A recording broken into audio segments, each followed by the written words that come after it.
Hi, I'm Anuj Malhotra. I'm the Dean of the George Washington University School of Business, and it's my pleasure to welcome you to this episode of George Talks Business. Today, we have a very special guest. We are honored to have Mayor Muriel Bowser of DC Mayor.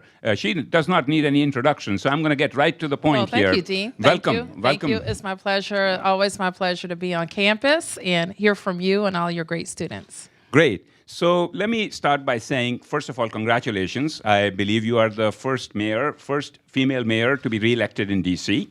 And I know a mayor's job is a complicated job, based entirely just on the number of questions that have been submitted for me to ask you today, and variety of them. But take us through a typical day.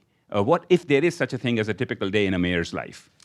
Well, the days are, they're different every day, but there's a rhythm to being mayor, and this is my 5th year of being mayor, so I get the rhythms of the job. It is true, I am the second woman to have been reelected, and I'm the first mayor to be reelected in 16 years.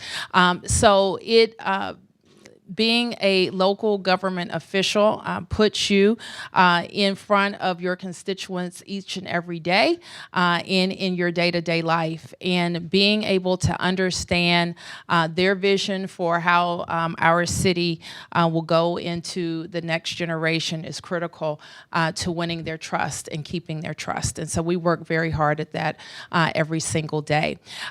There are a few buckets of what my work entails, and that's the day-to-day leadership of the community, managing a staff of 37,000 people, managing stakeholder relationships, including with the Council of the District of Columbia, our constituency groups, including our business community, our advocacy community, and community groups. So that's hugely important. I propose a budget to the council every single year, a balanced budget, and that process is pretty much a 12-month process, and we're working on that each and every day, and advancing a legislative agenda. So since it's Monday, let me tell you what my Monday's like. Monday tends to be a long day for me, and I've learned over the years to kind of manage my hours, and now that I have a little girl, that's even more important. But I start the day off on Mondays in a senior staff meeting, and I also usually focus Mondays on my inside meetings. So I will meet with my senior team. I meet with the police chief on Mondays. Every other Monday, I meet with the chancellor of schools. And I do administrative work. And then I have the evening, because it's a long day for me, to do outside meetings in the evening. And so that's pretty typical of how my day unfolds. I've also made a point, since I've been mayor, to go to all of our advisory neighborhood commissions. I know you know about advisory neighborhood commissions, and travel the city doing those things. So I spend a number of evenings during a week out in the community. Well, that sounds like a very busy day, and so we are especially thankful that you carved some time today to talk to us. So in all of these, tell us about what's the most rewarding part of being mayor, and perhaps what is most challenging, where you really don't feel good about things. Well, being mayor is largely rewarding. I will tell people that if you can be mayor of your hometown, it's about the best job you can have if you are interested in public service. And I started out when I was coming out of college. I wasn't really quite sure what I would do. And then I realized that local government service, and in particular local government, was where my skills and interests were really best managed. And I thought maybe I would be in government, that I would lead an agency. And I learned pretty quickly that the best ways to make change the fastest for the most people was to be an elected official. And in DC, that is even more true, because we are a city, county, state, school district, unique, totally unique in the American system of government. And there are basically 14 people that can take an idea from conception to delivery to 700,000 people in a matter sometimes less than one budget cycle. And I can't really think of another place in government where that's the case. So this, as a mayor, you're constantly in the limelight. Constantly in the limelight. You're always being judged and noticed. How do you stay focused? It's important to stay focused because it is true. And we're covered by the Washington Post. And we're, in the cradle of, of the Congress, of the White House, and everything that always swirls around Washington. And staying focused locally is important. And we're a little different because while I'm a mayor, I have the same functions as a governor. And our kind of coverage and our scrutiny is different than our regional governors. And so it is very important to keep an eye on what you're doing. I learned early on as mayor, in my first month as mayor, we had a very terrible incident that happened on our metro. There was a metro accident. A woman was killed. Many people were hurt. Our firefighters ran into a dark, smoky tunnel and saved a lot of people. And as a brand new mayor, having to navigate that communication taught me a lot about getting back on the agenda. I was literally followed by our local press corps probably for 10 straight days. Wherever I went, there was somebody asking me a question, and I was the only one talking to the press. Not Metro, not the Transportation Safety Board, just me.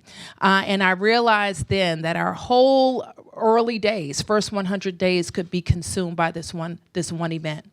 And while it was hugely important, and Metro was hugely important, and it had to be accountability for a person who lost her life, it was the agenda that we had was also hugely important to get started and stay focused on.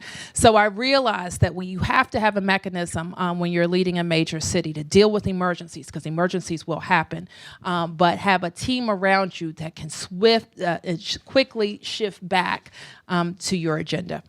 So we are sitting in a business school. Yep. We want to talk a little bit about leadership. Please. A lot of kids grow up, and when they are asked what do they want to become when they grow up, they say, we want to be a mayor of a city. So what kind of characteristics do you think are necessary to be leading as a mayor? There's one big one, and that's courage. If you are not courageous, don't bother running for mayor. You may win. You may even get a chance to govern, but you won't do anything. And it won't even be worth it. And it especially won't be worth it to the people that you serve. And so if you talk to anybody who sat in the seat, the ability to make tough decisions is the most critical part of being a mayor. Well said. I think you also ran, and again, it's a business question here, you also ran an obviously DC campaign. Marketing campaign to attract businesses, et cetera. Can you tell us a little bit about that and where we are with that? Sure. Obviously, DC is an outgrowth of our planning and economic development efforts. And it is also an outgrowth of our necessity to brand the city as a place that is friendly to do business, but also different than it used to be. Frequently, you can go around this country and find people who are totally ignorant of what's happening in DC, how we're set up, that we're not the DC of the 1990s, we're not the DC of the 1950s. You'll hear me sometimes say we're not your grandfather's Washington. So in some people's minds, we are only the White House in the Capitol. And in some other people's minds, nobody lives here. Believe it or not. So we're constantly educating people on the structure of our government, the robust economic activity that happens in DC, the outstanding way that we're running our government, balancing budgets, having AAA bond ratings, and the like, and attracting private sector business. So the obviously DC campaign was developed around our Amazon pitch in most ways. But we knew then, even with the campaign for Amazon, to get Amazon to our region, that this campaign would fit any major employer. And so what we talk about is all the reasons why a major private sector employer would want to locate in Washington. So that's great. You mentioned Amazon. So Amazon is now coming into this neighborhood. How is that going to impact DC? And what kind of influence and what kind of things that institution like George Washington can play a role in that? Well, I think Amazon is very good for our region because it is going to attract tens of thousands of jobs, high-paying jobs, and that is critical to how our region moves forward, not just DC, but the surrounding area. It also, we think that one tech job spins off about 4 other jobs that support that tech job. So we will be able to hire people along the educational spectrum, skills spectrum, and income spectrum because of tech giants that we attract here. Now, we also have a strategy like Amazon, but there are others like Yelp who have located and started on the West Coast, and they're really tapped out in their ability to attract talent. They kind of tapped out all of their partnerships. And so they are looking for outposts on the East and in other parts of the country where they can still attract tech talent. And it is important on all of our higher education institutions, George Washington, who are focused on making sure that your graduates have a pipeline to jobs to create those types of partnerships. Great. So let me ask you a question that is on top of mind of a lot of students and alumni and the millennials particularly, when you start looking at transportation needs. And given the move towards more sustainable transportation needs, what has your office been doing and what are your thoughts about how DC can be benefiting from that? Well, DC certainly is in leadership and alternative transportation, and we have been for a number of years. We have one of the best metro systems, in my view, anywhere in the nation. It takes its hits from time to time, but I challenge you to go other places in the U.S. and find one that's clean and is friendly and is welcoming. Now, its detriment is that it doesn't operate in a way that a growing city is operating. We need longer hours. We need different service. And that's not just heavy rail that I'm talking about. And I think that we have an ability to make our bus network really better serve the needs of our residents and visitors and employees. So we continue to work on that. One thing, for example, my administration will unveil is a bus-only route on 16th Street that has been a long time in the making and design. We recently proposed a total transformation of K Street, which I'm sure that you're paying close attention to, which will allow us to take service lanes that are underutilized or misutilized and turn them into a better curbside space for all of us. So we'll have dedicated bus, dedicated bike, and better use of the travel lanes. Those are hugely important. And then we'll continue to look at ways we can manage congestion in our city. Now, I'm of the view that higher costs in the city, total gridlock and transportation are the things that could hinder the growth of this region. So we always have to pay careful attention to how we're moving people around. And keeping in mind, too, that not only are people moving, living, working in different places, we're also asking our network to do things that we didn't even imagine 5 years ago, like allow trucks to deliver something within an hour everywhere all the time. And so we have to make sure that our network is robust enough, but also nimble enough to address that. So this is actually a very interesting topic for many of our students and faculty who work in the Center for Real Estate and Urban Analysis and are working on walkable urban cities. And this is the kind of thing that is why we have been noticing it even more so, as you mentioned. But along with all this, we also know that DC is one of the expensive places to live in. And there is always going to be need for more lower income housing. What are some of the things that you are thinking about or have done for accommodating lower income housing and promoting them? So I always tell people that we are at an amenity-rich place. You say expensive, I say amenity-rich. And we have, and the taxpayers of the district have been willing to make the types of investments that have made our city a very desirable place to live. As recently as 5 years ago, we had 1,000 people a month moving to Washington, D.C. a month. Wow. Now we're at about 800 a month moving to Washington. And so anytime you have that kind of demand, you're going to have huge demand on your housing stock and your housing prices, and that's certainly what we've seen. It has been a hallmark of the work that my administration has done to create more units, more affordable units, so that we can have some impact on those housing prices. For example, we have a tool called the Housing Production Trust Fund. And when I became mayor, the city was spending about $50 million a year in the trust fund. Now we're over $100 million, and we have been for each of my 5 budgets submitted to the council, and that's important. But it's still not enough. At the beginning of this year, the beginning of my second term, I put out a challenge to my team that D.C. would be the only jurisdiction so far in the region to meet our shortfall. The Regional Council of Governments estimates that the region is about 240,000 units short of meeting demand by 2025. Mm-hmm. Our share of that regional shortfall is 36,000 units. And so we put out a charge to create those 36,000 units by 2025. But I want to step further and recently looked at the city and set targets for neighborhoods by planning area. So there are 10 planning areas in Washington, D.C., and we will have a goal for each of those planning areas of the number of units it needs to produce. Only by setting the goal, setting targets by neighborhood, and making sure that we have the tools that we need to partner with the private sector will we get there. But that's the type of planning that we need to do across our entire region.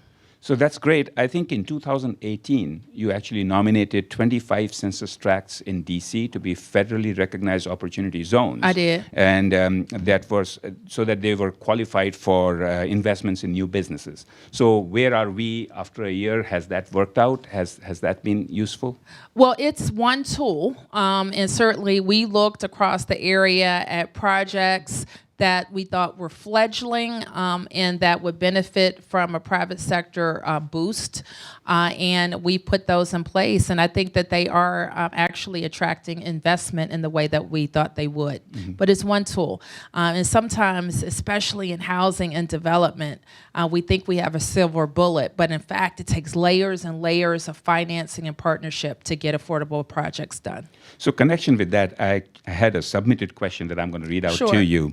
It says, you have been a leader in pushing the revitalization of St. Elizabeth's East Campus in District 8, which has been in development for many years.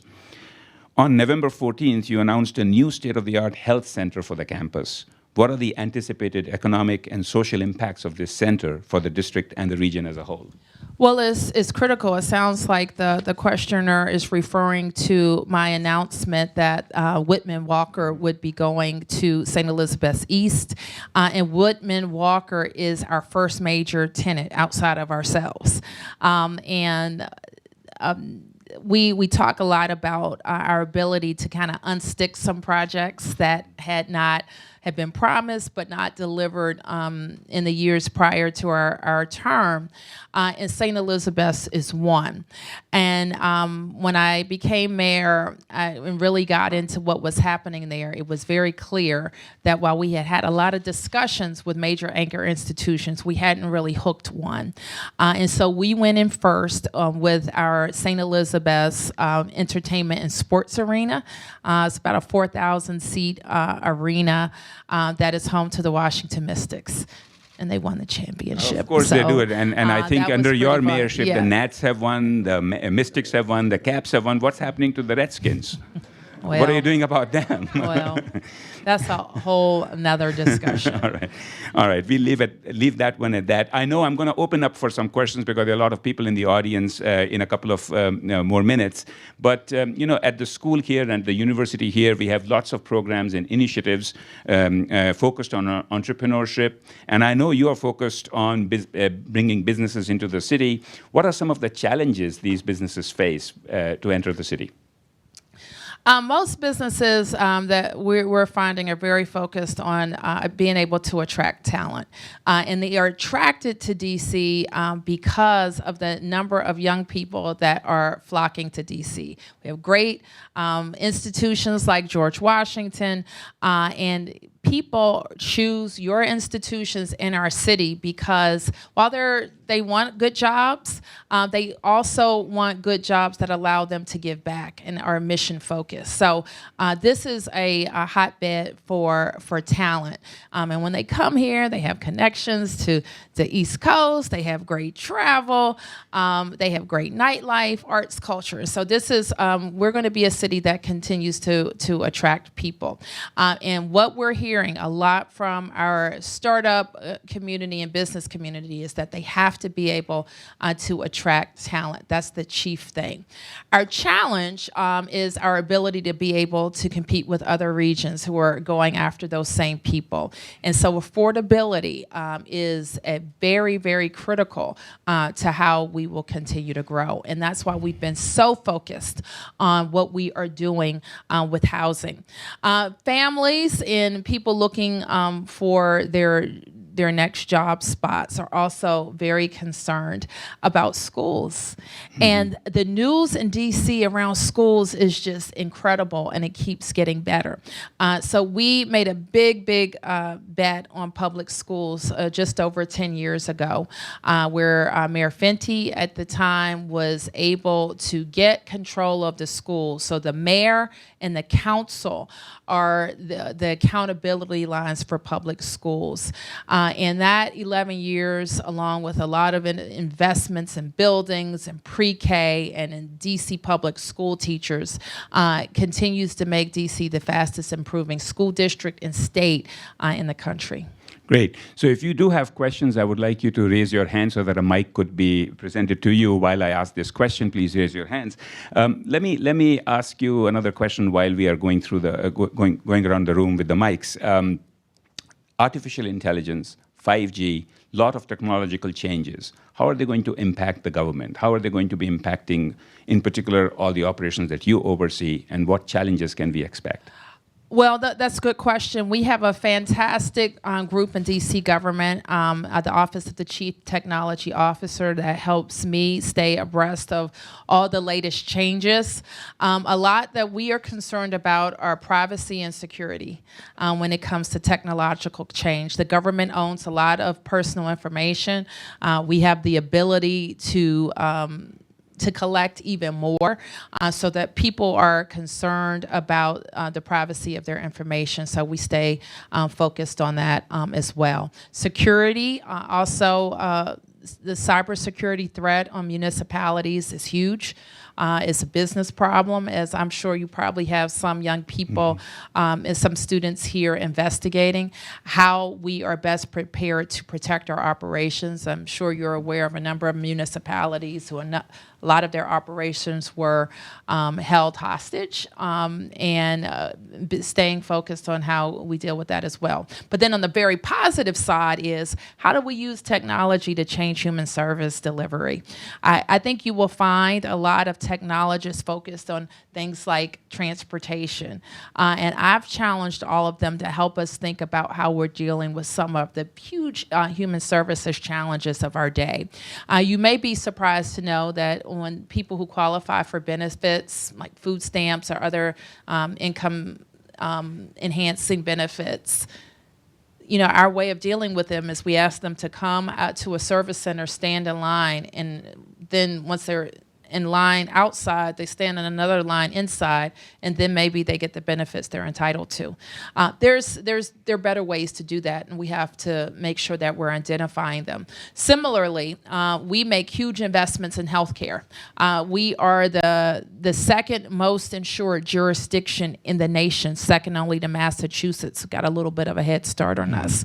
And why don't we have better outcomes for the investments that we make? And so we're looking to technologists to help us solve problems like how do we connect expectant moms to better prenatal? Or how do we use technology to help us follow them to healthier outcomes for themselves and their babies? So those are things that I think that we still can look to technology to do, to get kind of out of the transportation fields, because I think we're pretty well saturated there, but what are we doing about human services delivery from local governments? Well, we are certainly glad you're thinking about all these issues. So let's open it up for questions. Absolutely. A few questions. Please state your name, and whatever you have as a question, please keep it short with a question mark at the end. Thank you. Go ahead. Hi, Mayor Browser. Thank you so much for coming. My name is Sammy Robb, and I'm a full-time global MBA student here at JW. I'm also a taxpayer and homeowner here in DC, and my question is particular towards the infrastructure of roads and potholes in Northeast and Southeast, and what your current initiatives are to alleviating the roads and really making sure that we take care of these potholes. Potholes. It's a frequent question for mayors, and I think, and I don't know what neighborhoods you're particularly concerned about, but so kind of let me give you the state of where I think things are. Our major arterials are in good shape. Where we have problems are in local roads. And we have set out in the last 5 years a program to eliminate all poorly rated local roads by 2024. And part of our issue has just been disinvestment or inconsistent investment. And I can go into why that happens in budgets and how skimming $1 million here and there over years compounds to the point where you have too many local roads in disrepair. So our plan, I hope you'll look it up, is called PAVE DC, where we have increased annual funding to eliminate, and you can see graphs that show you how all poorly rated local roads are eliminated by 2024. Another program we have is called Alley Palooza. Is one of my favorites. I have a story as it goes. When I served on the council, I had a similar question to a DDOT director about the alleys in my ward. And he told me with a straight face, council member, if we continue with the level of investment that we have to eliminate all poorly rated roads, it'll take 40 years. And so the only way to change that is more resources and better implementation of those resources. And I think we have both now. Thank you, Mayor. Thank you. Hi, Mayor. Thank you very much for being here. My name is Jason Katz. I'm a senior at George Washington studying urban studies.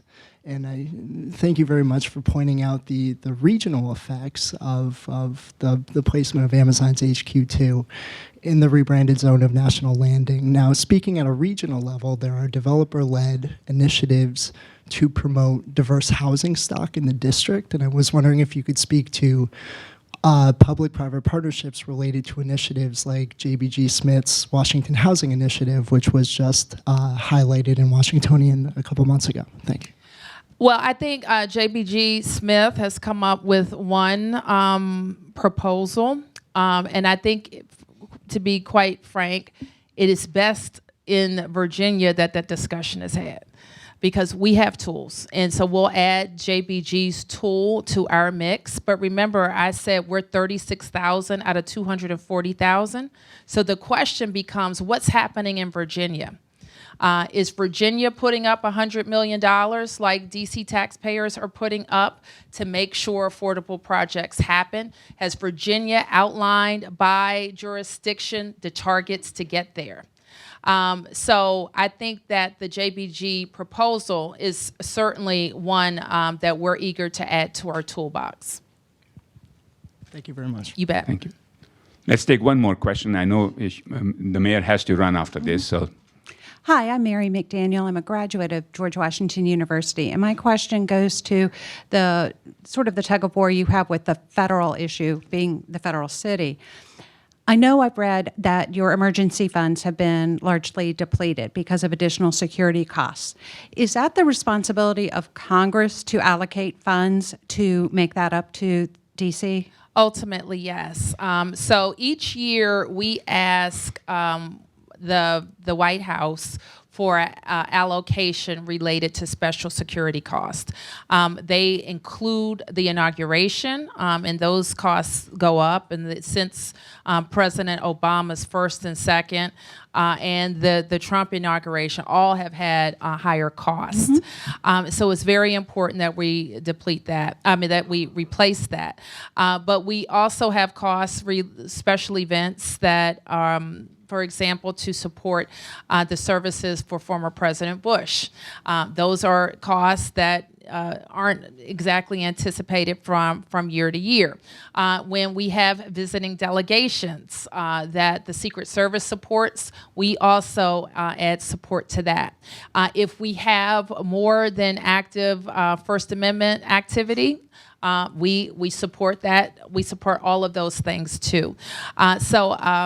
And if there are outside events, for example, the July 4th events of this past year were extra to what are typical.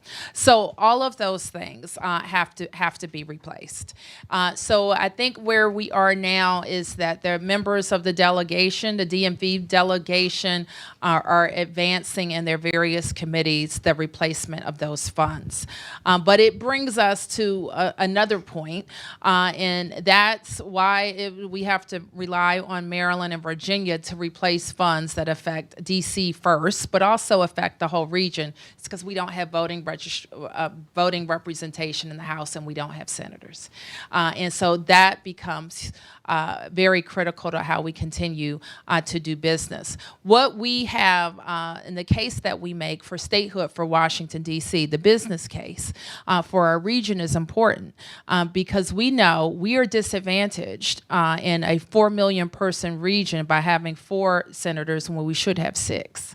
And going to whether it's transportation or housing, schools, critical issues for our entire region would benefit from 2 more voices in the Senate. Yes, ma'am. And I will just tell you, I live in Virginia, so I have voting representation, not to be mean about it, but I will make sure I speak up for you. Thank you. I appreciate that. And you should know that your senators have signed on. All the Democrats in Virginia, I think, have signed on, and there are others in Virginia that we're working on to sign on to both of the statehood bills in the House and the Senate. Thank you. Well, thank you very much. I'll ask you one last question, because I have been told that with experience comes wisdom, and sometimes through the experience you realize maybe I would have done something differently. Is there anything that you would have done differently if you were to start your mayor career now? Oh, there are 1,000 things I would do differently.